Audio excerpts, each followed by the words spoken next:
Welcome to Truman's Town Hall with your host, Matt Truman.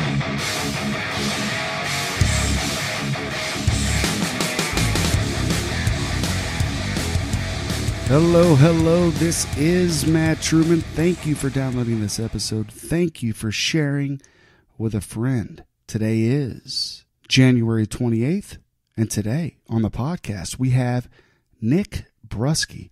He's a former council member from Amhurst, Ohio.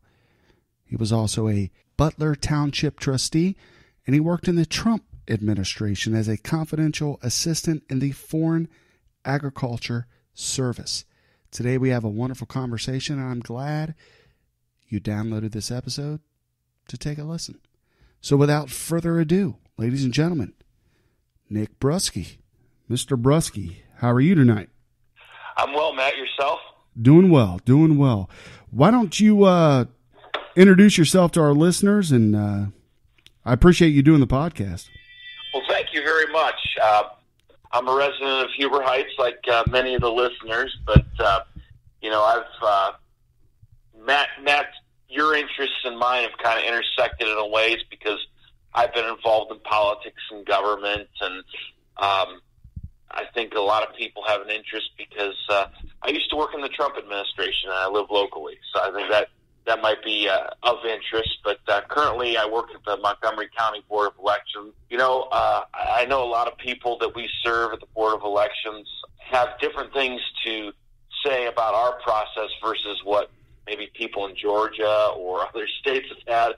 But I'm going to leave it at that. I think our community was satisfied with how our board handled it, and I'm just a worker bee there, so I'm going to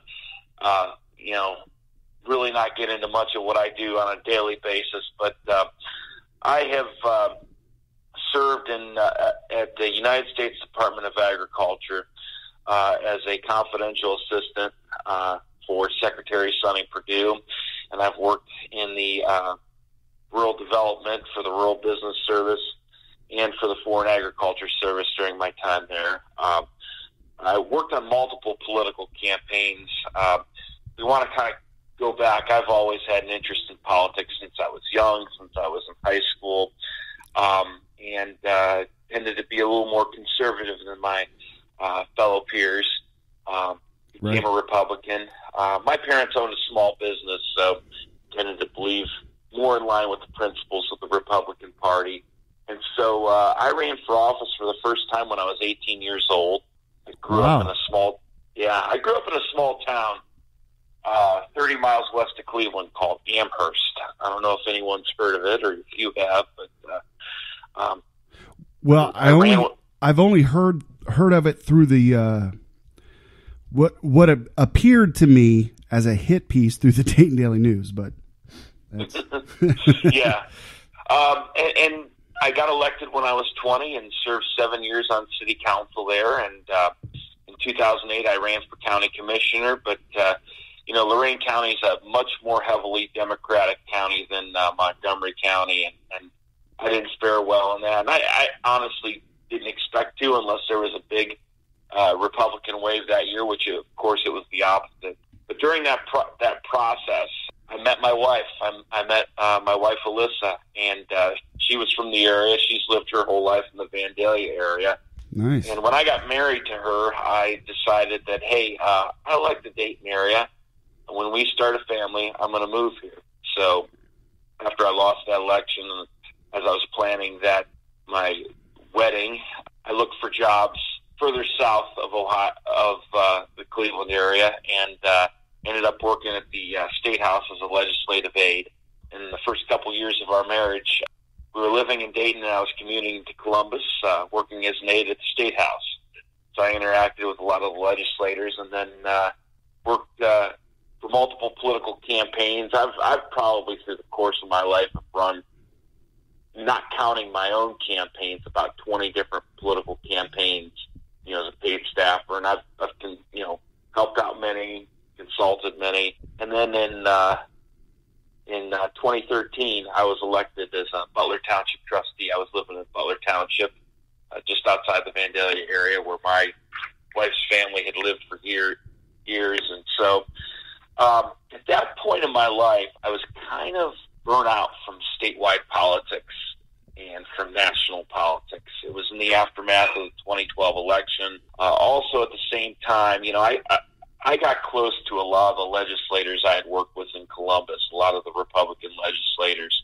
And, I feel like John Kasich, when he was governor, used the Republican legislators, ran out a conservative platform, and then not only did he not come through with the promises, but honestly, he treated the Republican members of the House, which had a large majority, pretty much like second-class citizens, and didn't come through with what he promised and demanded things out of them. And I was kind of tired of it, and I kind of got away, and I said, I just want to focus on making my community better. Well, as I was doing that, and as I was serving as a Butler Township Trustee, as many people know, one component of Butler Township is the area along Miller Lane, York Commons, right, where all the restaurants are, where Walmart is. And at the time I had gotten elected, crime started going up and up and up and up. And one of the big contributors, we were getting numbers from our police department, and I wouldn't say that the crimes that were happening there were, major crimes that would threaten people's lives per se, but there was a lot of petty crime, and there was a lot of crime that affected the business. And now, with that being said, there were some heinous crimes going on there. Sure. But most of the heinous crimes, and I don't really want to get into the details of what happened, but there was one statistic that there was something that never added up. Why did people want to come to a nice suburban area to commit crime? Yeah, there's a Walmart there. Yeah, there's hotels there. But what was really driving, because it had doubled just before I got elected, the rates. And that's right at the 70-75 corridor. Right. And there had been some issues regarding human trafficking, but, the statistics, that I was getting weren't very clear. And I had a conversation, this was after I was elected, with Phil Plummer, who was the sheriff at the time. And he said... He's the current District 40 Ohio House Representative, right? Correct. Okay. Correct. And, the Montgomery County Sheriff's Office runs a task force with other police departments. It's called the Bulk Currency Task Force, and they focus on two primary areas. They do go throughout the county, but they focus on crimes involving money. And where do crimes involving money, which tend to be drug crimes, human trafficking crimes, they tend to happen where hotels are. So their two most active areas have always been Butler Township and Miami Township because of the large concentration of hotels there. And then in Miami Township, the large concentration of hotels there. Although they do work all across the county, and I'm sure, they've made their way through Huber Heights. But the sheriff at the time had brought to my attention that there were many things being left out of the police statistics that were given to me. And the fact that many of the crimes that were being committed were tied to suspected illegal immigration. This kind of came to a head when there was a shooting behind Hooters, and again, they had gotten involved in that because the task force was doing work out there. In that situation, they had turned over some of the suspects to ICE, and then they found out later that they were released. So it kind of, goes back to President Obama's catch and release policies. And the more and more I started learning about the crime problem that we had, the more and more I realized that, this is a bigger problem. We could throw lots of resources at it. And, we had those conversations in our community. We had a conversation as to whether we should streamline our police function with the sheriff's department. And the community did not see that as a viable option. So instead we chose to, we put a police levy on the ballot, and we raised taxes to fund the police. Butler Township Police? That's correct. And still to this day, there's still somewhat of an issue. It's not as bad as it was before. But at that time, we were beginning to see that it really wasn't an issue. That we could throw all the local resources we could at it. But there was one big contributor to it, and it was illegal immigration. And it was having an effect. And anytime a reporter from the mainstream media did a report, they never told people, the backstory. And a lot of times it's not because the reporters weren't necessarily working, but the statistics weren't always out there, or they, maybe they didn't dig deep enough. But, we had a crime problem that was tied to illegal immigration. And, that was leading up to 2015 when President Trump came down that escalator in that famous moment. Right. At the time, I tend to be, in my ideology, I tend to be more of a libertarian Republican. I was a two-time Ron Paul delegate if he were to have won Ohio in 2008 and 2012. I tend to be more libertarian in my views. However, I think that you can't have liberty unless you can control your borders. And I think within libertarianism, it's kind of 50-50. There are some libertarians that are for completely open borders. But how do you preserve liberty unless you have borders? At the end of the day, people have borders on their property. And so when President Trump came down that escalator and made the speech that he made, I could tell that there was somebody, well, this is before he was President Trump, but I could tell that we had a candidate that was running that was serious about solving the immigration problem. He wasn't concerned about making a deal with a Gang of Eight. He wasn't trying to please different special interest groups. At the time, he had promised to self-fund his campaign, at least through the primary, which he did. And I said, we've got somebody that is really going to do work for the American people and work for our interests, and I felt like that was a winning formula for a Republican candidate. He also talked about trade and about bringing jobs back to the areas that have lost it throughout the last 30 years of globalization. He talked about bringing back those jobs through fair trade policies. I think that's another thing that brought people back to him. And I think the third thing that really was attractive as a candidate for Trump is his complete ambivalence toward political correctness. Okay? You knew what you were getting with Donald Trump. You're either going to love him or you're going to hate him. But you know what? That's what he wanted to bring to the table and to our political discussion. Just some basic honesty and, and to fight political correctness, to say, hey, we could say Merry Christmas, it's okay. And as we see now, especially since he's left, it escalated while he was in office. But we have cancel culture. We have everything going on. So I think there's some certain cultural things that he was willing to fight for that attracted him to me as a candidate. So, knowing my background and what I could do, I really, wanted to help him in Ohio. So you were working at the, or you were a trustee at in Butler Township. Correct. How did you get involved with the Trump campaign? I believe you worked for the Trump campaign. So, it's interesting. Most of my friends in the political circles in Ohio were already gearing up to work for John Kasich's presidential campaign at that time.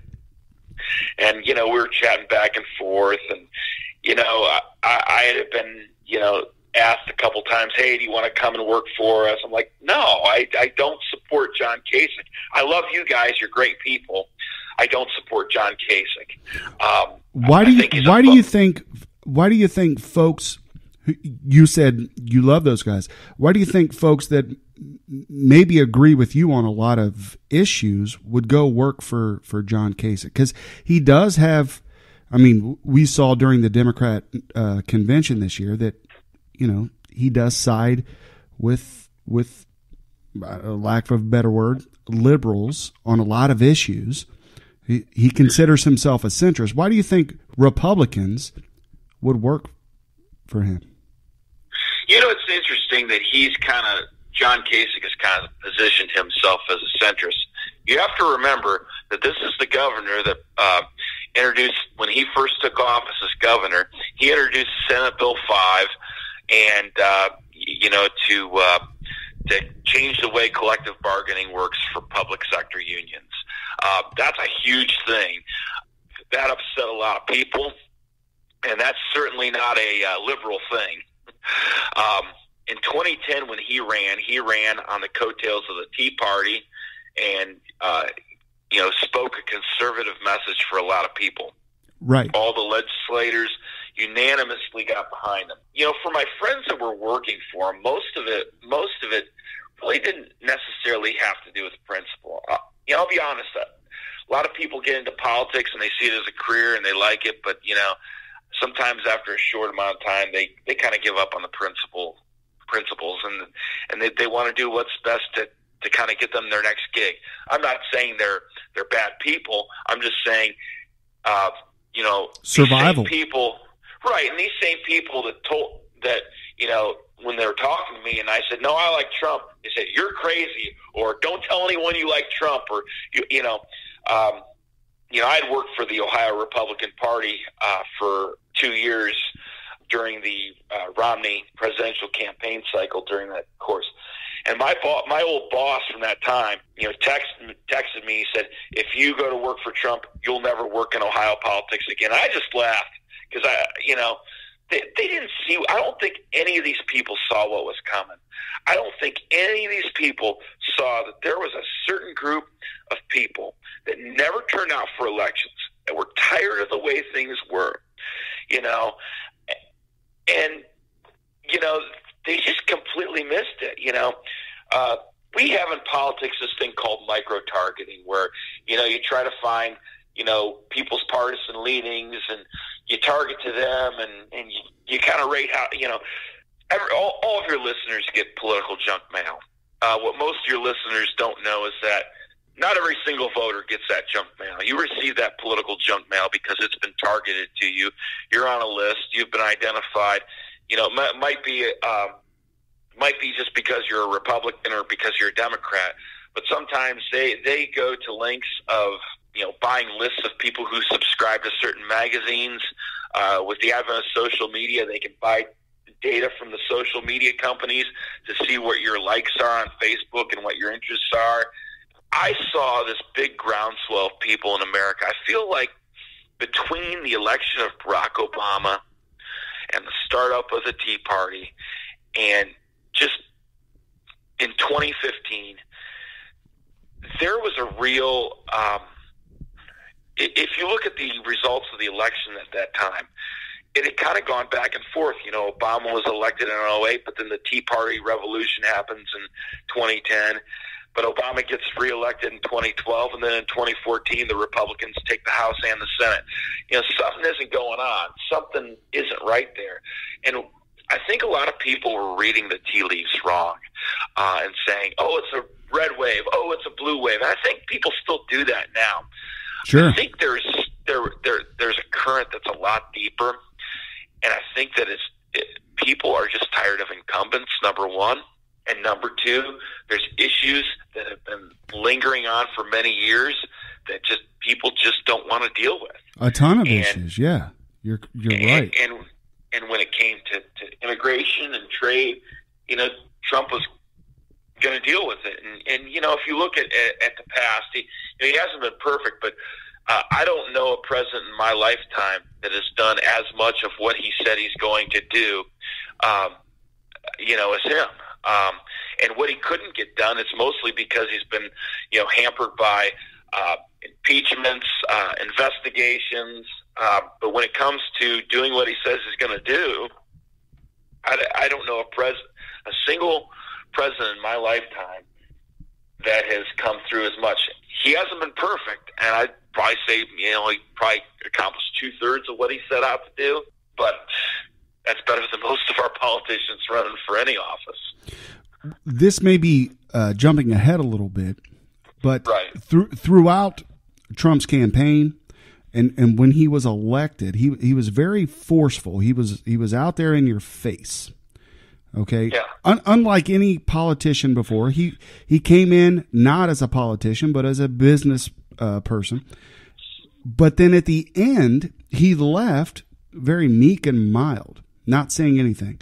So what do you think that was all about? Because he was always on Twitter, before he was banned from Twitter, which we could talk about if you wanted to. But, oh, absolutely. But he left meek and mild, and he's just kind of silent. You'll see, or I'll see different news reports saying, "Oh, well, there's going to be a Patriot Party." No, there's not a Patriot Party. And then he threw out like a little thing the other day, because during the Biden campaign, Biden created this the office of the president-elect, which has never been done before, as far as I know. And then Donald Trump just recently created the office of the former president, which I thought was kind of troll level expert. But anywho, what do you think? Why did he go out so meek and mild when he was just forceful and everything? Do you think it was because of January 6th and the Capitol incident? What do you think? Donald Trump has built his reputation on saying what's on his mind, on not holding back, on being a jerk and sounding like an a-hole and everything. The few times I've had to meet him and the few times that I've met him in person, he's meek and mild. If you would meet him in person, you would be like, is this the guy I saw in The Apprentice?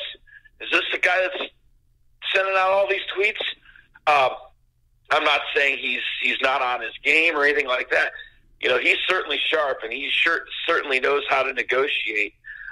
A lot of that is an act, but it's an act to get him an advantage, of course. That whole "you're fired" thing on The Apprentice was an act to promote his show.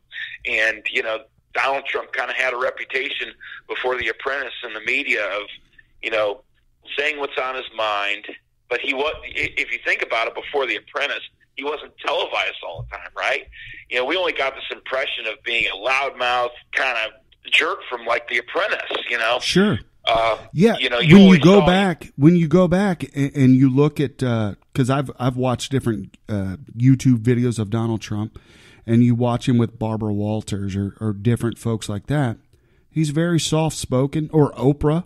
He's very soft spoken and explains in detail how he feels. And then he kind of had The Apprentice going into the White House, and then he just kind of went out maybe the way you're saying. And so that's the real Donald Trump. When you meet him in person, he's very deliberative. He's warm. People listening to this are probably laughing, but he's actually warm when he has a warm personality. When you meet him, he makes people feel important when they're around him. When you're around him, he makes you feel like you're $1 million. Shakes your hand, pats you on the shoulder. It's the complete opposite of what you have seen for 20 years. With that being said, though, he is a businessman. He is going to say what's on his mind, and I think the Twitter and the rhetoric and tone is an act to give him an advantage. It's part of the art of the deal. It's part of the negotiation. Personally, I think he may have taken it too far. I would agree. Yeah. But no, that's all part of the negotiation strategy. Do I think he plays 4D chess? Absolutely not. He's a human. And I think there were some people that kind of, being a Christian, we shouldn't make idols of people. So, there were people that bought into conspiracy theories that said, "Oh, he's got a plan," and there's 4D chess, and I knew that was. So you're bringing up the Q thing, which I knew at the beginning, and I've known several people who believed in this Q thing. So one of the questions that, if I were to get to talk to Mr. Trump, President Trump, former President Trump, would be, why didn't you come out and say Q is BS? It's not real. Stop believing what Q is. What I'm telling you is what is real. That would have done a tremendous, I think that would have stopped January 6th. I think that was a big tactical error. I think that was a huge tactical error. Right. I'm just Monday morning quarterbacking this, but still, it frustrated me that, I knew folks who really believed in it. They're like, no, man, just look at this. Look at it. I'm like, you guys, you're falling for this. Because I believe there is a deep state. There is a swamp. There is entrenched politicians who have evil intent. Maybe they feel it's good, but it's for the rest of us and for America, it's evil intent. And I think he was on the right track. But right after Trump was inaugurated, and I went to go to Washington to work there, that's when the Pizzagate conspiracy theory had broke. And I remember just getting into D.C. I wasn't even moved there. I was I had just gotten an apartment and was sleeping on the floor, and my wife and kids were back in Dayton. I haven't even moved. I said, the first thing I'm going to go do is have some pizza at this Comet Pizza that they're all talking about.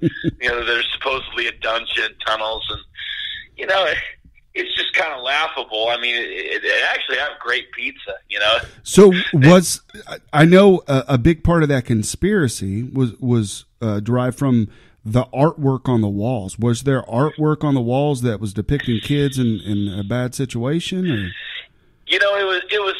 It was some odd artwork, but I don't think it's anything different that you'd find in a real artsy kind of liberal town like a Yellow Springs, or I grew up by a town called Oberlin, which is Oberlin College. I mean, right. I don't think that it's anything departing from the normal. I mean, compared to what you saw in the stories you heard about it, I mean, it's kind of laughable. And, we group of us kind of went there and had dinner, and then we kind of laughed and, enjoyed some good. Actually, this pizza's really good and the sauce is good. And, the owner happens to be a liberal, and, I think progressives, there's some progressives that own great restaurants.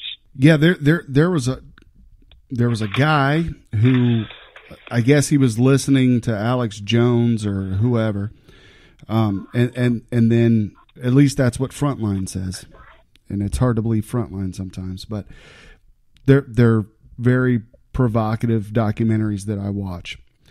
But anyway, there was a guy that went there at the Comet Pizza place, and he went in with a gun. He was looking for the basement. Obviously, he didn't find the basement. He was arrested. But with that, there were leaked emails from WikiLeaks from John Podesta. I guess there's this code. So do you also believe that the code that came from John Podesta's emails is not right as well? Or is that a conspiracy? I don't know about that. I do know that, there's an elite that certainly, there's a deep state, there's an elite, and there's certainly people amongst that elite that do evil things, and sometimes that might be harming children. But there are also common people here in Dayton, Ohio, that harm children too. Certainly. So I think that, you're going to have a certain part of the population that does it, and I believe that they need to be prosecuted to the fullest extent of the law and investigated. And if anybody is, being overlooked and not being prosecuted because they're connected to certain politicians, that's certainly egregious. It should be prosecuted. And if it's not prosecuted because they're so powerful, well, in the end, I believe that my God is going to judge them by what they've done. And there's going to be a penalty that's much greater for that. Right. Let's talk about that for a minute. You're a man of faith. How does that impact your political ideas? And when you chose to work with President Trump, you chose to work on his campaign, then you were appointed by President Trump. How does all that play in with you? Well, let me first talk about how I came to faith. I grew up in a Catholic family, and, I always knew God was out there, but, I kind of did the Catholic thing growing up and went to Catholic school, and, it just seemed kind of like, to me, like a ritual. And I have some Catholic friends that are really good. And I was really involved in sports when I was young. And I was at a football camp at the University of Nebraska. This is the time when Tom Osborne was coaching them. And one of the receivers coaches named Ron Brown invited all the campers to a Fellowship of Christian Athletes meeting. And I went to that meeting because I wanted to meet Tommy Frazier, who had just won the Heisman Trophy. I said, man, that'd be cool.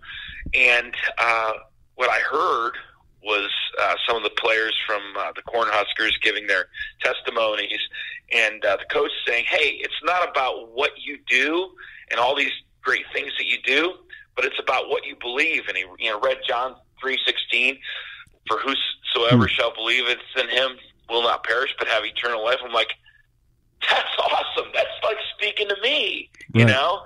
And, I accepted Jesus Christ at that time. Now, before that, I was interested in politics. And before that, I was, kind of the dorky. It's kind of weird.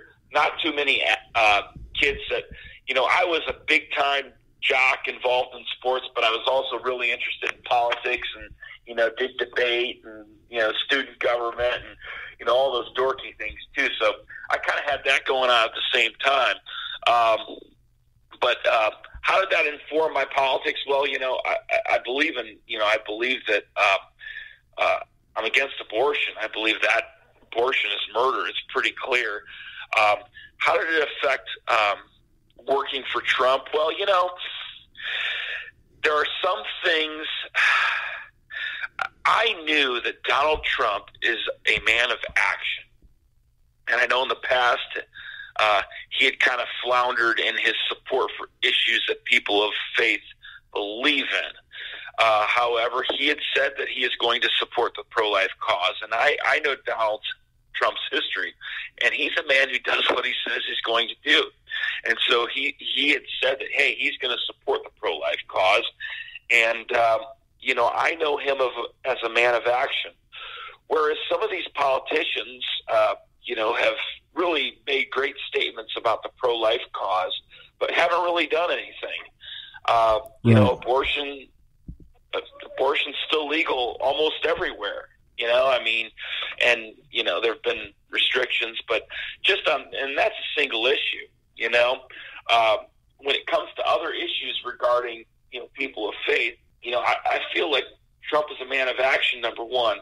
Number two, there are a lot of issues that as a Christian you could say, well, it's really, the Bible really doesn't speak to it. Render under Caesar what is Caesar, and render under God what is God's.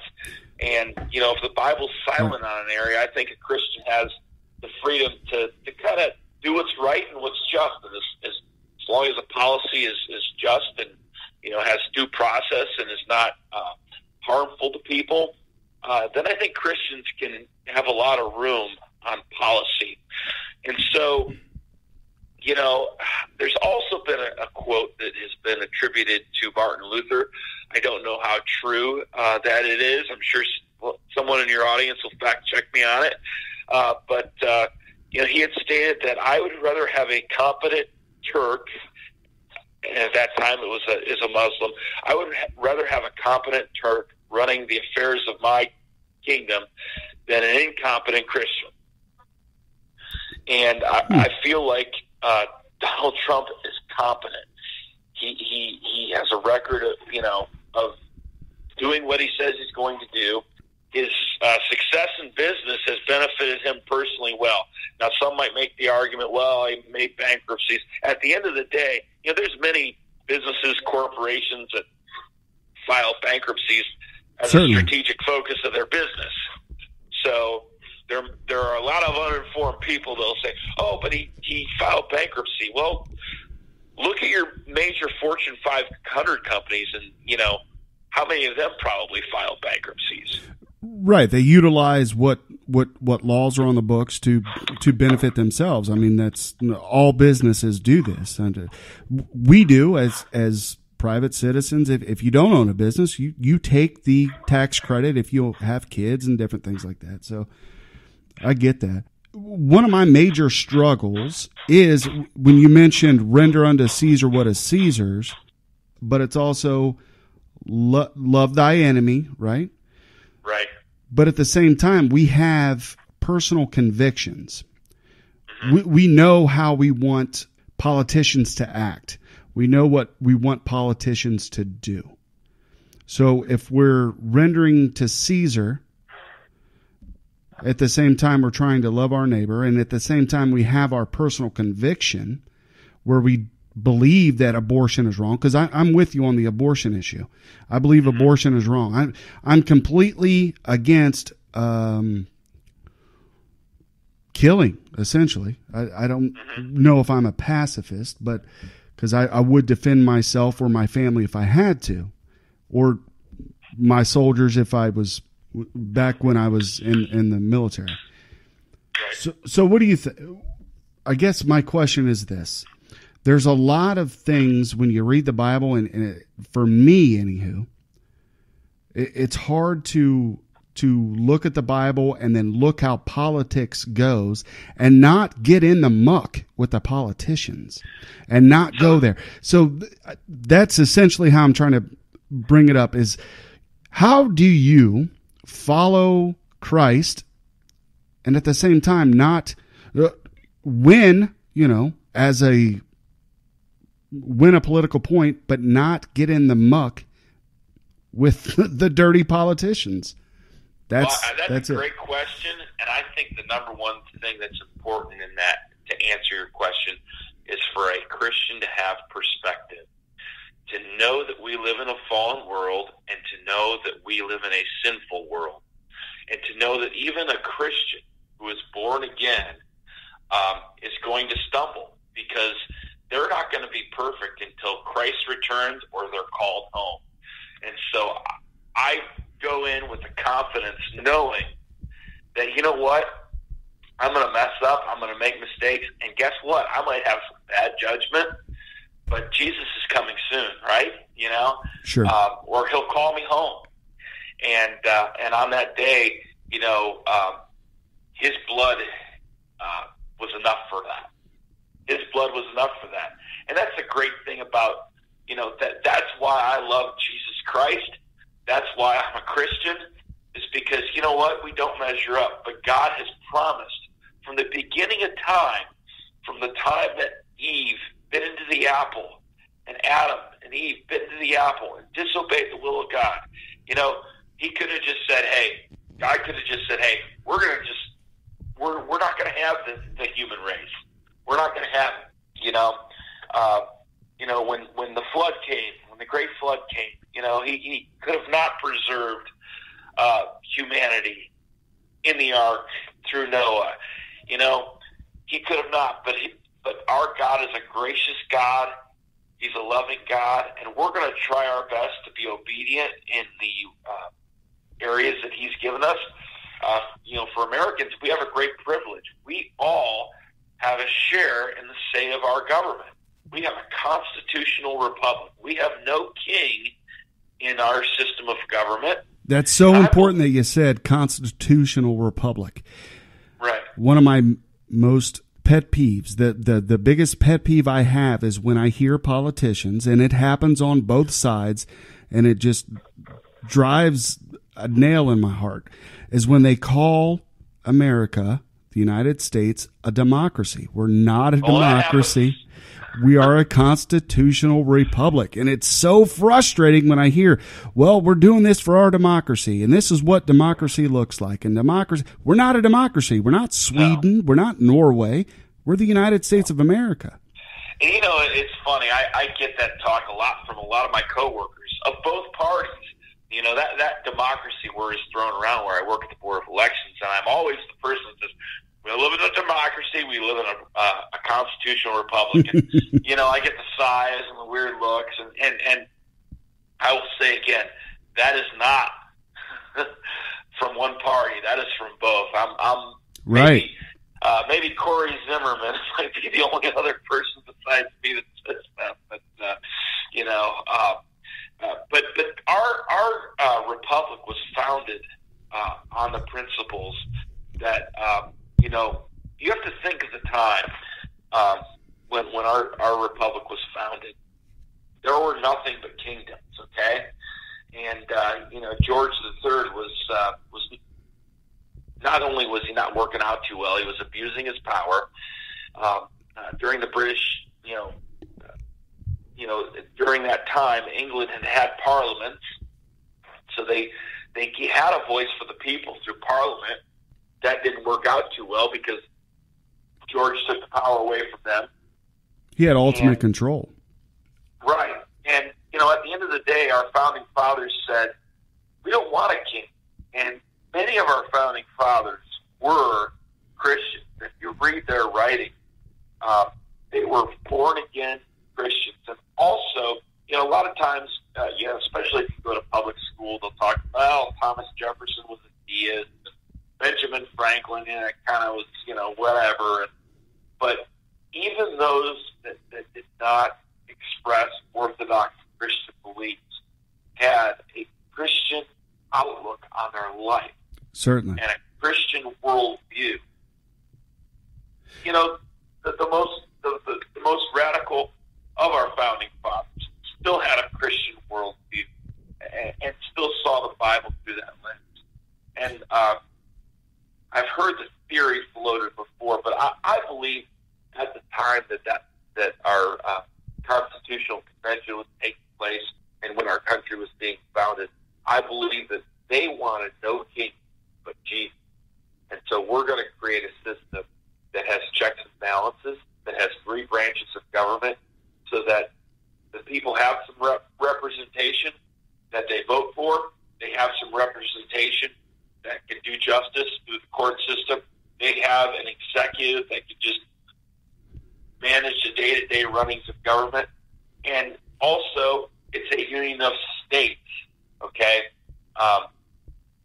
The Constitution says these United States. It's not saying, the name of the country shall be the United States of America. No, it says these United States of America. We are a union of independent, completely different states. At the time, right. Many of the states had completely different cultures. They're different religions. The people who founded the states came from different areas and different regions of Great Britain at the time, different religions. Maryland was a predominantly Catholic state. And I like history a lot too. I come from an area of Ohio that I grew up in called the Firelands. The Firelands, and then there's also the Western Reserve. Originally, the state of Connecticut, you notice that Connecticut is kind of a short, narrow state. Right. Those two, the northern and the southern border of Connecticut, were supposed to extend all the way to Lake Michigan at one time. And that was prior to the Northwest Ordinance. Once the Northwest Ordinance was adopted, that got cut off. But there were lands in Ohio that were part of that tract of Connecticut that were called the Western Reserve and the Firelands. Those lands were given as land grants. The Western Reserve was given as land grants to people who fought in the Revolutionary War. People were paid in a hard asset, not paper money, not fiat currency, right. But land. They were paid in gold or land. Well, in this case, those people were paid in land. And then the Firelands, which encompass, Western Lorain County, Erie, and Huron County, those lands were granted to people in compensation for losing their homes in fires in the Revolutionary War. When the British would come and torch a house, they compensated people with fire. So, wow. So the part of Ohio I come from has a uniquely, many of the founding families of the Cleveland area, Moses Cleveland, were people from Connecticut. Whereas if you come to southern Ohio, there was a strong influence of Virginia in the founding of Ohio. In fact, there's many, when you look at the recording of home titles, land titles, most of southern Ohio's land titles are recorded in a different manner than the land titles in northern Ohio because they were recording them in the same fashion and had been done in Virginia as this land was being settled. So that's a little factoid history, and we kind of go off on a tangent. No, there, that's quite all right. I when you were talking about Thomas Jefferson, I was also thinking, because a lot of people like to attribute the separation of church and state to Thomas Jefferson's private letter that he sent to his friend, which that was simply a private letter that he sent to his friend. So they'll bring little tidbits from history, and they'll try to make that law or make that, and that's how we got to where we are today. Right. Well, privately, I believe in the separation of school and state. I don't believe the state should be involved in the education of my children. So I, as a private citizen, have decided to homeschool my children. Do I believe that we shouldn't have public schools? Absolutely not. That's absurd. But I feel like you should have a choice. Right. Sure. But I feel like people use that same kind of language to attribute Thomas Jefferson's quote of the separation of church and state when he didn't mean it in that context at all. I'd like to see good public schools, but I'd also like to see good private schools, options for homeschooling. The more options, the better for the kids. Right. And if you feel that you can educate your kids at home, by all means, you're the parents of those children. There are folks today, in my opinion, that believe that government and the state is able to better educate than the parents, and they're going to try to prove this, in my opinion, with this COVID lockdowns in other states. My kids have been primarily going to school, but they're going to try to use in different states like New York and California. Well, the kids had a dip, and they did. Well, there are some parents out there that don't know how to educate their kids, but there are folks like you and other folks. I know quite a few folks who homeschool their kids, and their kids are brilliant, and they do a wonderful job, and they make sure and they stay up on their studies. So, yeah, there needs to be a choice. Yeah. My wife and I, before our kids were school age, had discussed homeschooling, and I'd always been in favor of it. I'd always I wasn't homeschooled, but I see so many kids that are brilliant in homeschooling, especially being in the church and being an evangelical Christian in church circles. You see this. There was a young lady who went to church with me that was homeschooled and had a perfect 1,600 score on her SAT. Wow. And it was pretty incredible. So homeschooling is some of the homeschooling children I see are some of the smartest. When I was a city councilman up in Amhurst, we had an issue where the police chief at the time wanted our council to implement a daytime curfew. Basically a curfew during the day for any children that were school age, and in the fact that the police could fine kids for walking on the street if it's during school hours. And so I immediately just had bad feelings about it, and some homeschool parents contacted me, so I strongly opposed it, and that was a big fight, and we stopped it from happening. Good. However, they implemented an administrative policy to stop and ask, which I guess they can do as police patrolling. But that's honestly not far off of stop and frisk. Yeah, it devolved into a real big debate in our community, and at the time, I had a fellow member of council who I helped get elected who was a libertarian, and he said during a council meeting, what are you going to ask when you stop these kids? Are you going to say papers, please? Right. So it kind of opened a lot of people's eyes in my former hometown, because people didn't know about homeschoolers. And some of these kids were brilliant. Like, I got to know them. And so, when they were going through this, I said, well, this is a learning experience for all you kids. come and speak during the public comment section of the city council meeting and tell them who you are and what you do, because at the time our police chief was painting this picture of homeschooled kids as being kids that just were failures and couldn't make it in school, and they're just kids that just sit at home and the parents don't want to do anything and neglectful. So I said, go. Or they're not being socially active, where they're not interacting. Right. Yeah, I've heard those stories I said, as well. go up to the podium, state your opposition to the ordinance, and then tell us more about yourself. Tell us your achievements, your awards, what you're doing. If you're a senior, high school senior, where you're planning on going to college, what your SAT scores were, all this stuff.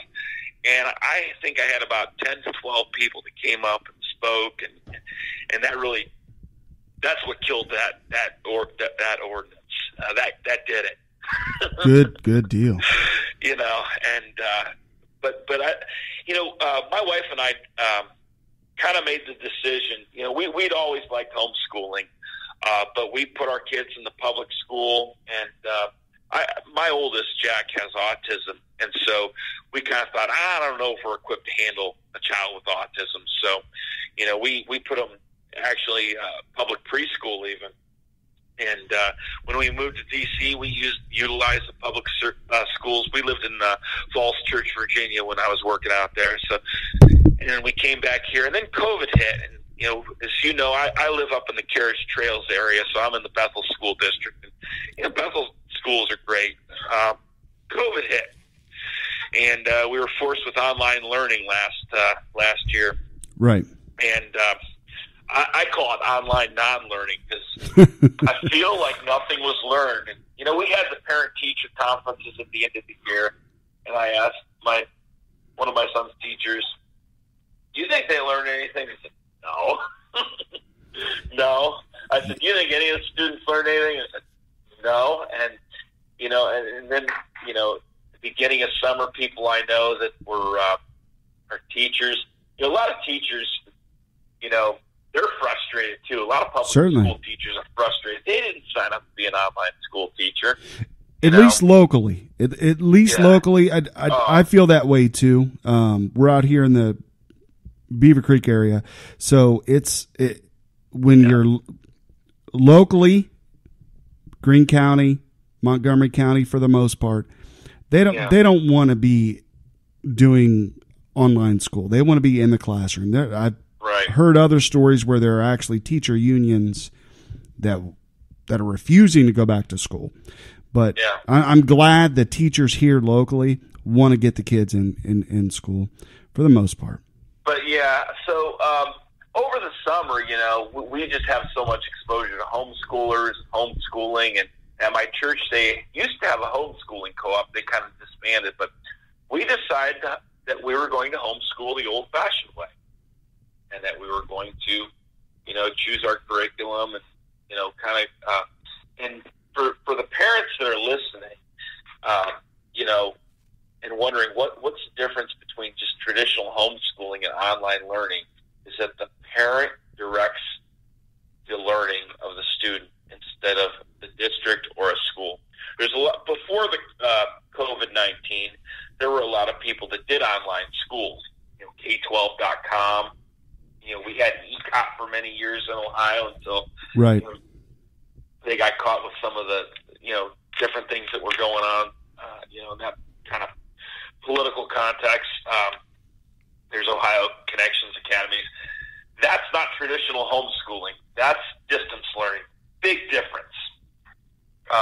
Homeschooling is where the parents guide the curriculum. And so, there's a list of required subjects that homeschool parents are required to teach according to the state of Ohio. And so we cover all that every single day with our students, and what they read, what they write, their math problems. For instance, and we do a lot of field trips. For instance, I took my kids on one of the required subjects is Ohio history. There's not a lot of books on Ohio history, so when you're a homeschooled parent, you kind of have to do field trips. I know there's Ohio history books that public schools get, but we do field trips for our Ohio history. So I've picked the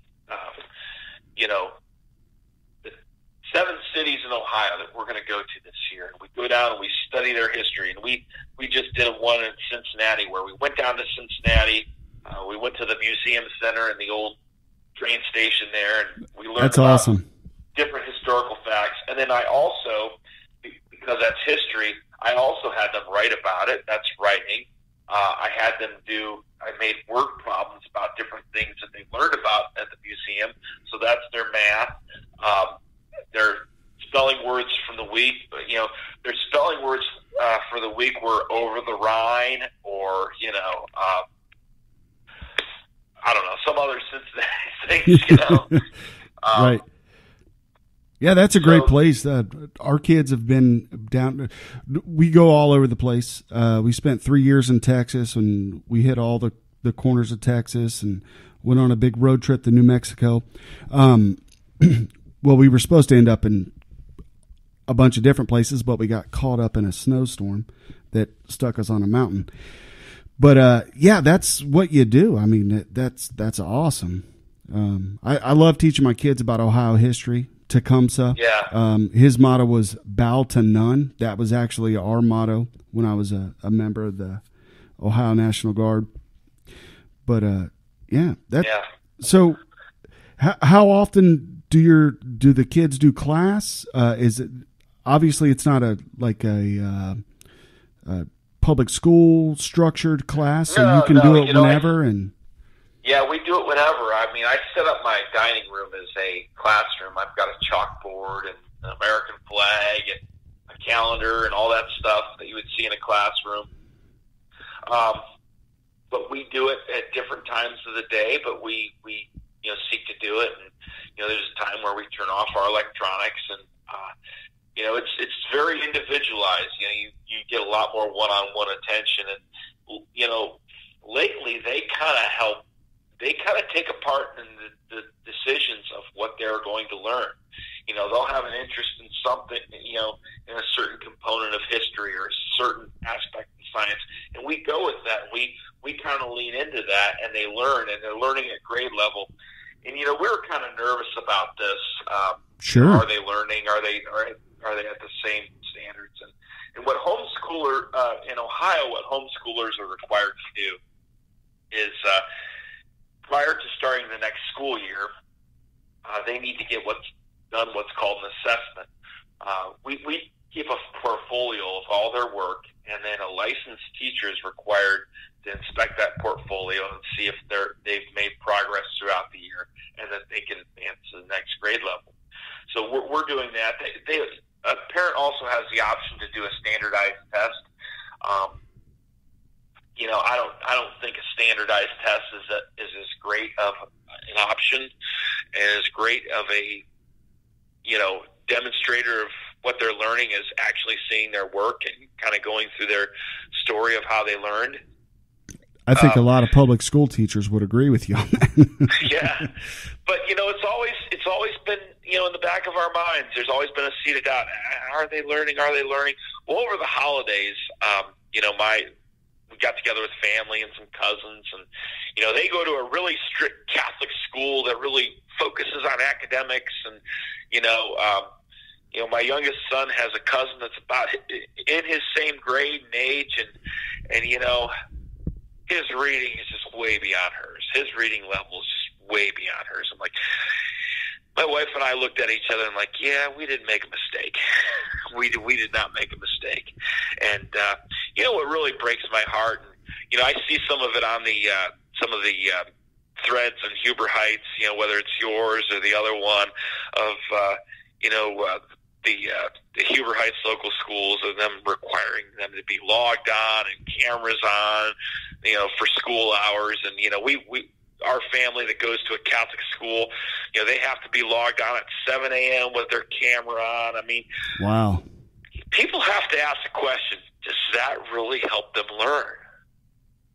Right. Does it help them learn? Well, they're being snowflakes snowflakes if they don't want it on. I guess they want to monitor and control essentially what they're doing. Are you there, or do you just have your camera on? Right. And there definitely needs to be accountability in education and kids learning. I think students demonstrating that they can do the work is great, but right. I have four school age kids. I have 5 kids total. One's an adult out on his own, but 4 school age kids. They all learn differently, and they all have their different proficiencies. I have one child, my oldest daughter, who I don't have. She rarely comes to me to say, "Dad, I need help on this." I have other kids who are constantly, "Dad, show me this, show me this, show me this."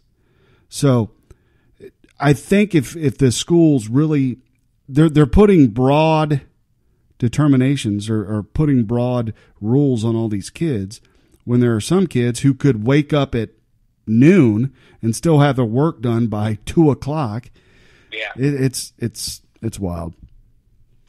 Yeah, and what parent do you know has 30 kids? I mean, that's a huge burden to put on teachers. They're used to it in the classroom. They're trained to deal with that in the classroom. They go to graduate school to deal with it in the classroom, but to do it online and expect them to do it, and then sometimes, I wouldn't be surprised if these teachers have to kind of parent some of the parents. Definitely, there's a lot. I was a young parent, so I know kind of how that works. I mean, I was 20 years old when I had my first kid. So it's there's some people, it's a process. You got to learn how to be a parent, I think, over time. So have more kids, everybody listening. Anyway. Absolutely. Their joy. It's just homeschooling, I think, is wonderful. I would just have to get my wife on board with that. She's not on board, but I think it's great. I think it's fantastic. You get to, I really enjoyed last year when COVID hit and they were homeschooled, where I could teach them different things, and we had different classes, and it was kind of fun. Yeah, it's, a lot of people think, I'm not adequate to do it. I'm not adequate to do it, but you don't have a class of 30 people. You have as many students as you have children. And, honestly, it's fun. It is fun. When I come home from work, I might have to do some a lot of times my wife has lessons done. Sometimes they haven't even started when I come home from work. But, we get into this stuff, and it's fun. And they really, I think they tend to learn more when they get into things that they're interested in. Definitely. So when they show an interest in something, we go that direction. Yes, exactly. My youngest son, who is actually autistic as well, but he focuses on different subjects. He can talk to you about the prehistoric era for forever. He could tell you everything there is to know about a dinosaur. And I have other kids who don't even want to learn that. I would not want to have 30 kids, though. That is true. Right. So, with all of your political experience, kind of changing gears here a little bit, and living in Huber Heights, do you have any desire to get into politics in Huber Heights, to run for office or anything? I want to be involved in the community, but not for elective office. I might volunteer to be on a board, or if they need somebody on a zoning board or commission, I'd love to help. I think it's a great community. But I see myself staying at the Montgomery County Board of Elections long term. I love working for the Board of Elections. It's a job I want to retire from. I think I really like, I like working in the Democratic portion of our republic. I want to see it thrive. I want free and fair elections. There need to be good, competent people working in elections. And I see me doing that for the next 10 to 15 years. and that kind of presents a conflict of interest. I can't work for the Board of Elections and run for office. Right. Okay. Someone has to be the referee, and I know there's factions in our community. There's Team Huber, and as you have monikered them, Team Heights. I have.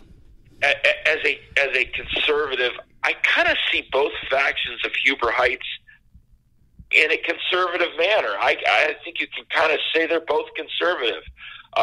There's people I like from both sides of the Team Huber, Team Heights split. And remember, I moved to Huber Heights from another community. So, I think the direction of our community as well, is good. I think, there are certain things that, I privately would like to see changed, but, from a broad perspective, I think the direction of our community is really good. Okay. I won't press you on it. We're going to, the Huber Heights elections coming up. I think we're going to have some folks, once they get on the ballot, once that's certified on February 3rd, we're going to bring them on this podcast for all those listening from Huber Heights. We actually have folks listening from all over the place, so it's good. One thing I don't like, and I will speak about in Huber Heights, is I feel like if you say you're on the wrong side, you might get sued. And I feel like there's kind of a litigious nature about the politics in Huber Heights. Elections are where those can be sorted out. And that's one thing that I wish I could see kind of go away from Huber Heights. That's what I really want to address. I mean, there's obviously, we're going to have differences of opinion on how things should be done, whether this should be developed or that should be developed, or, whether we provide this service or that service. Right. But I do think that there's been a little bit of a litigious nature amongst the politics in Huber Heights, and that's discouraging. But I think there's so many great things in the city that are going on that I think that it outweighs that. Yeah, that makes sense. I don't know if it's a big issue. I know it's a recent issue, and I think once things get worked out, it'll be better. I am with you in the sense that I don't believe in that litigious aspect of politics. I think you can debate ideas. I think that's important. I think it's important to debate ideas, to see different opinions, to be able to listen, understand ideas, and understand that it's okay to disagree. Because there's a lot of I don't live in Huber Heights no more. I left partly because of the political situation in Huber Heights. We had a contract in Carriage Trails. I left because there's different tax assessments, and it's just I don't know. There's a lot of different reasons why I left. Well, but I love Huber Heights. But I live in Carriage Trails, but I am not a member of the association. I rent. So, but I'm well aware of the assessments that are in Carriage Trails. But I live in the apartment, so I don't pay into that, and I know that is a significant cost, and people need to be aware of that before they move in. I think there's some people that don't even know that that's a cost before they move in. Yeah, we'll talk about this with some of the other politicians that come on this podcast. I just wanted to get your ideas on what you thought, and if you were looking, since you have been involved in politics, if you were going to get in there, because I personally think they need good leaders running the city of Huber Heights, and I think you would be one of those. But if you're, I appreciate it. If you're perfectly fine with where you're at, man, keep at it. If something changes in my career, I definitely would consider that. But I think I'm serving the city of Huber Heights right now by working for the Board of Elections. Definitely. Every 2 years there are Huber Heights candidates that are on the board. We have levies. We have ballot issues. We've even had a recall. And you know, it was funny. I was working the election that night when the recall was happening, and I get the phone call from one of my polling observers that there was a skirmish outside one of the polling places. That was a fun phone call to deal with. You know, but I think I remember that. Yeah, I mean, wow, you know.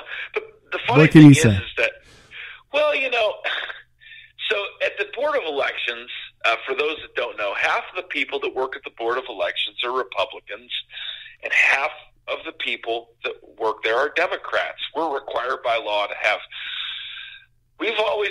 But the Republicans and the Democrats, we kind of always say, Huber Heights, it doesn't really fall on Republican-Democrat lines. We kind of have this saying around the office that that's just Huber. They just kind of, you know, and for a while, other communities, you know, because at the end of the day, you know, our streets Democrat or Republican, or issues about sewers or lot splits or subdivisions, are those Democratic or Republican? No, they're not. You know, we kind of joke about it, but that's actually a good thing, you know. Sure. I had, you know, I was helping on the campaign of Judge Purges, and one of the people supporting him was a strong member of the opposite party who happens to be on Huber Heights City Council. And, you know, I had a discussion with him, and I said, gosh, you sound like a Republican with those views. He's like, well, you know, I do. You know, I do what's good for business, and you know, but I think when it comes to this city, I think, you know, I think there are things that could be done better. Yeah, I do. But I think overall, you know, I chose to live here, and right. My wife's family had lived in the Vandalia Butler area for years, and I think that's a good community. My mother and father-in-law are actually building a house here off of Chambersburg Road. And they're going to be moving into here because, you know... Lexington Place? Yes, they're going to be moving in that area. And, you know, I just think with, you know, when we had moved... So I moved here about 2.5 years ago, right after the tornado happened. I had moved back from Washington, D.C. I moved back real quick, and I was in Vandalia because, you know, we moved to Vandalia because... my wife's family has always lived there. When my lease came up, we were just in a small apartment. We had downsized. When I lived in Washington, D.C., our family lived in a 2-bedroom apartment, and the rent was $2,600 a month. Yikes. So after working for 2 years in the administration, when we came back, we wanted to save a lot of money, so we lived in a tiny apartment. And that was enough for a year. And so when our lease was up, it was just before the tornado. Well, the lease was up about a month after the tornado had happened. We were already looking for apartments, and you know, we weren't in the position to buy. We were in the position to rent, and we couldn't find anything that we could really make into a home in the Vandalia area, but we could in Huber Heights, and that's a great thing for the community. You know, sometimes, and I've been in the middle of zoning disputes. Sometimes there will be people from certain neighborhoods. They'll say, "Well, we don't want apartments in our neighborhood."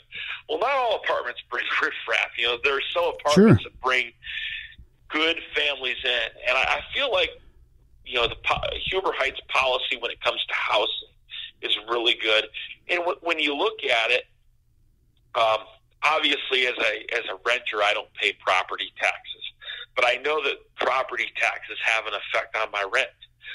If the rents increase, the property taxes increase. And somebody told me that Huber Home Rentals at one time had some letter to that effect to homeowners in this area when a levy was up. But, you know, I think that the property taxes in Huber Heights, whether it be in Bethel Schools where I'm at or in Huber Heights, property taxes are pretty competitive. They're pretty low compared to other portions of Montgomery County and the Dayton area.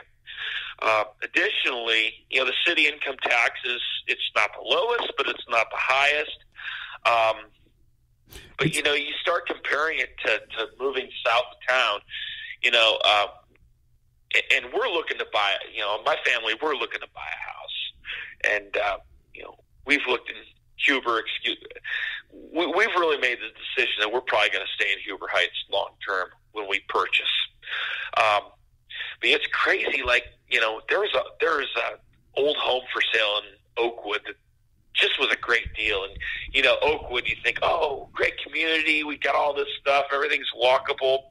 Right. And the property taxes on that home, just the property taxes, were going to be $700 a month. That's insane. A month? A month. Whoa. When you split this was like a home that was probably valued at about $175,000. An older home, but we were like, oh, this is how you can get into a great community. And, we had family members say, oh, this might be a great deal. Their property taxes in Oakwood are so high. There's some people that are paying $10,000 a year property taxes in Oakwood. I don't think you really get that much more there than you get here. Kettering. Kettering is a great community.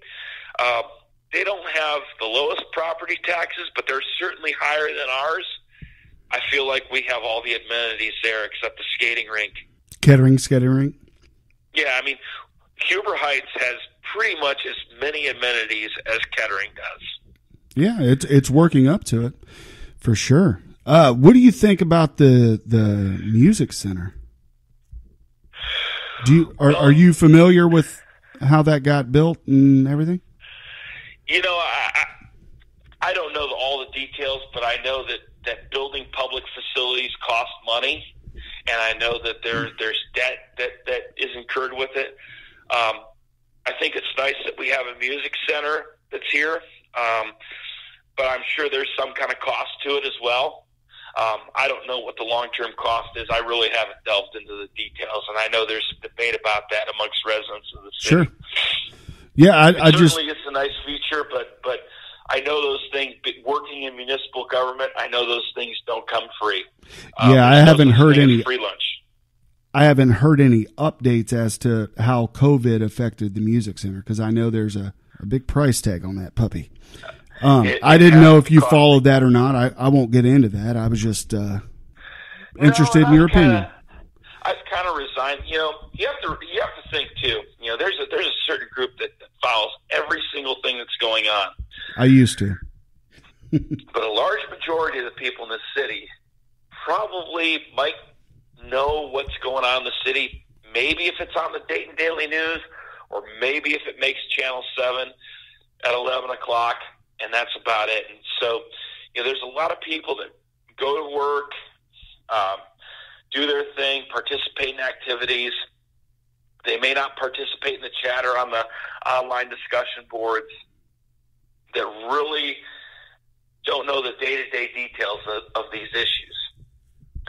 It'd be nice if more and more people were informed. Definitely. And I do think we have some council members that go above and beyond what is expected of them to try and inform people. And I think that's a good quality in a public servant, because I think when it comes to politics and when it comes to the affairs of government,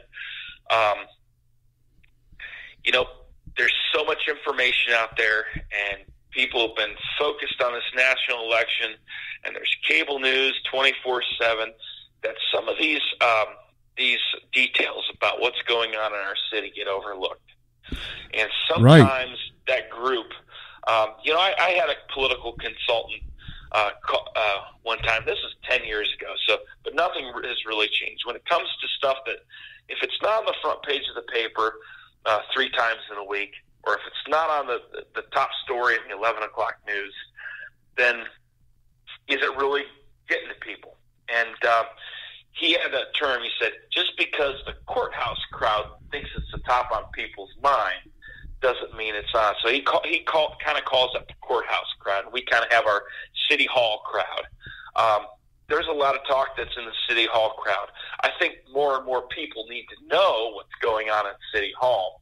But at the end of the day, even with our best efforts, there's only a certain amount of people that know what's going on in city hall. And so Exactly. I have to inform us and be active, and that's why we have the Sunshine Law. That's why we have open meetings.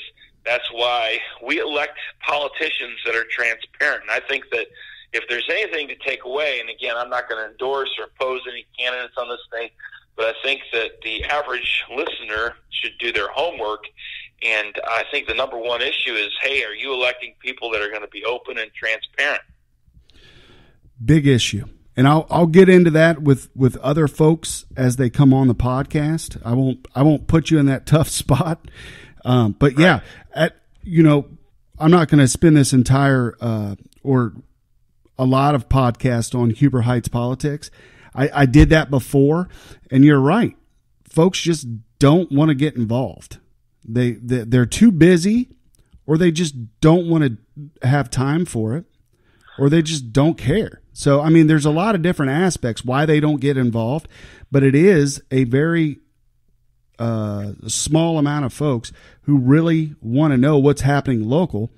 But hey, local politics is where it's at. That's what controls, your kids' educations for a lot of people who aren't homeschooling. That's what happens. You're paying property tax if you're buying a home. The crime is local. That's what's happening in your area. There are some politicians who are not transparent or honest, and that can be frustrating to that city hall crowd. But anyway, absolutely, and that's another area that's neglected, are school boards. I mean, if you look at your property taxes, more than half your property taxes, depending upon where you live, go to fund your public schools. Right. And so there's a lot of people that don't go to school board meetings as well, and it's important to know what's going on. And I have to say, Bethel local schools had last year before COVID hit, they had a meeting about the future of the facilities, and we all know that they're planning on adding on at Bethel schools. And it was nice to see some Huber Heights City Council members there as well, just to listen and to take part in the discussion, because it affects the whole city as well, even people who don't live in the Bethel School District. So, definitely, there are council members in Huber Heights that really do their homework, and I appreciate that. There are definitely. And Huber Heights residents will have their choice this year. Quick last question. I read your blog post, the one that was titled "Solving Our Political Divisions by Ending Winner-Take-All Presidential Elections." Yes. You wrote that on January 17th, so it wasn't that long ago.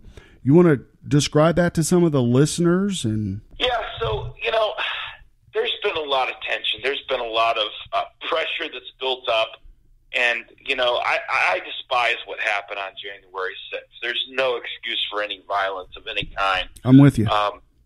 Regardless of the outcome. And I'm the biggest supporter of President Trump. That just got out of hand. But I feel like with the way our presidential elections are going, is that it's not just that there's a winner and a loser, and it's Joe Biden won and Donald Trump lost. It's that half of the American people won and half of the American people lost. And I believe that is contributing to not just the violence, but the lack of civility in politics and the lack of understanding of other people's viewpoints.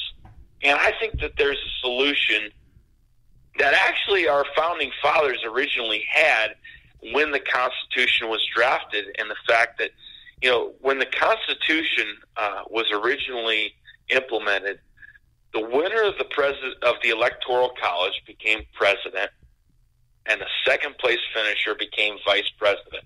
There were no tickets. There were no Trump-Pence or Biden-Harris tickets. There were people who were nominated for president, and they took a vote, and the number one vote getter became president, and the number two became vice president. And they worked together, and there was some consent. There's checks and balances, and there's consensus. If we had a system like that now, could you imagine? Maybe we'd have President Biden with Vice President Trump. And Vice President Trump could be a very significant check on President Biden's power. So, quick question. How do you think, because now we've been so used to the president running with his vice president. How, and usually in current time, the vice president gets, it's more of a, outside of what some would say Dick Cheney ran George Bush. But how do you think that would work if the vice president, say it was Joe Biden was president and it would be Vice President Trump? How do you think the duties are delegated to the vice president? How do you think a president in an opposite party would delegate to the vice president? Wouldn't they give them things for them to fail? Well, the only constitutional authority that the vice president has detailing their job description is to preside over the Senate. And that would make a big difference in the environment that happened now, because since Kamala Harris is the vice president and the Senate is split 50-50, the majority in the Senate is the Democratic Party. Vice President Trump would be the deciding factor. He would be the deciding factor, and he would be the majority maker. And also, the vice president in the Senate rules delegates his powers to the majority leader, to the president pro tempore of the Senate. Maybe we would have different Senate rules that would give the vice president more power and say over naming committee chairs and that sort of thing. And maybe the vice president would be able to drive legislation in a different way, or, stop legislation, or maybe, that might bring better negotiation between the parties as well. The flaw of that, and the reason why it was done away with after the election of 1800, is because we had the parties at the time, and they're not parties like the parties of today. They were loose organizations. You had the Federalist Party at the time, and you had the Democratic Republican Party at the time. And so what they would do is the parties would run two people for president. And in order to corner that correct, it was election. It was in order to game the system, and political parties want to find an advantage to win. And so they did that, and it resulted in an electoral college tie, because Alexander Hamilton decided to change his electoral college votes at the last minute. That actually led to the infamous duel between Alexander Hamilton and Aaron Burr, in which Aaron Burr shot at Alexander Hamilton. That's beside the point history, but look it up. That was it's a great, and there's a book. I think it was Joseph Ellis or David McCullough. Someone did a great book on the election of 1800. Much more contentious time than now, if you really read the history. Certainly. But a remedy for the modern times of that is to do what's called an instant runoff, where when you've cast your ballot for president, you get to have a choice, and you get to rank them. So let's just say you support Donald Trump, but your number two choice is Joe Jorgensen. So you would rank them, and you'd say my number one vote goes to Trump, number two will go to Joe Jorgensen, number three Howie Hawkins, and then number four Joe Biden. And then they can do a runoff off of that. They would do second choice votes, and I've got some more information on the blog post that explains how instant primary. And so what my proposal is that you require the states to do instant runoff voting, and I think that we should eliminate the primaries, because when you have a runoff, you have no need for a primary anymore, right? Right. It eliminates the candidates, and maybe you'll see less extreme partisanship on both sides if you did that. So what I would do is I've gone pretty long here, but if you want, throw a link up to that blog post on your page. I will do. Welcome to do that.